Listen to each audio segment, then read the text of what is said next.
মোমবাতিকে নরকল করার জন্য যে চক্রান্ত চলছে, কিন্তু আজকে এই দুর্গাপুরবাসী প্রমাণ দিচ্ছে এই গলা জোয়ারে মোমবাতিকে তাড়িয়ে রাখা যাবে না। গণ অধিকার পরিষদ সোনারঘাট উপজেলা সাংগঠনিক সম্পাদক কিনা মুজিব খন্দকার উনি তাহির জোটকে সমর্থন করবে, 1 মিনিট কথা বলবে। আলহামদুলিল্লাহ।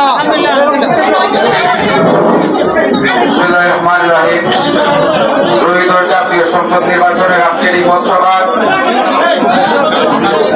উপস্থিত আমাদের সকলের মনোনীত আল্লামা তাহির হুজুর, খুবই সংক্ষেপে একটি কথা বলবো, আপনারা নীরবতা পালন করেন।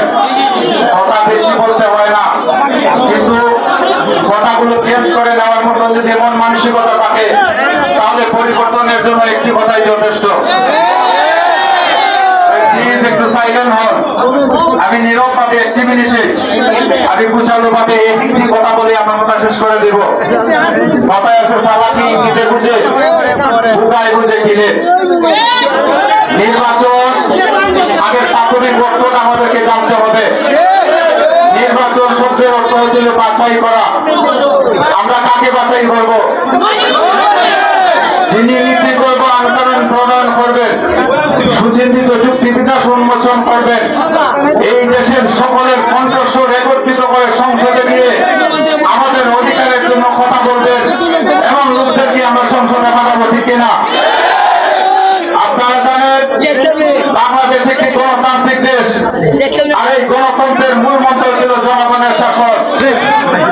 বাংলাদেশ পুলিশের মহাপরিচালক ডক্টর বেনজির আহমেদ উনি টকশোতে বলেছিলেন, আমরা গত 30 বছরে গণতন্ত্রের দেখা পাইনি। আমরা জানি এটা দল 2008 সাল থেকে 24 পর্যন্ত গত 16 থেকে 17 বছর শাসন করেছে। তাই যদি আমরা 30 বছরের হিসাব দেয় তাহলে 16 বছরের পূর্বে যারা করছে তাদেরকে উদ্দেশ্য করে তিনি বলছেন এই দুটোটা দলের মধ্যে গণতন্ত্র নেই। যদিও মুখে মুখে বলা হয় থাকে গণতন্ত্রের গুলি, তাদের মধ্যে বিতর্কিত দিক দিয়ে চলে হামলা, মামলা, অপহরণ, হয়রানিমূলক মামলা।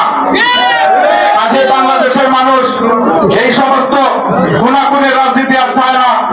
বাংলাদেশের মানুষ বাঁচতে চায়, বাংলাদেশের মানুষ অধিকার চায়, বাংলাদেশের মানুষ রাজনীতিতে গুণগত পরিবর্তন আনতে চায়। আমরা একটা জিনিস লক্ষ্য করিও, আল্লামা তাহির হুজুর যেখানে নির্বাচনী প্রচারণায় গিয়েছেন গণতান্ত্রিক অধিকারকে প্রতিষ্ঠা করার জন্য, ওনাকে বাধাগ্রস্ত করা হচ্ছে। তার মানে বোঝা গেল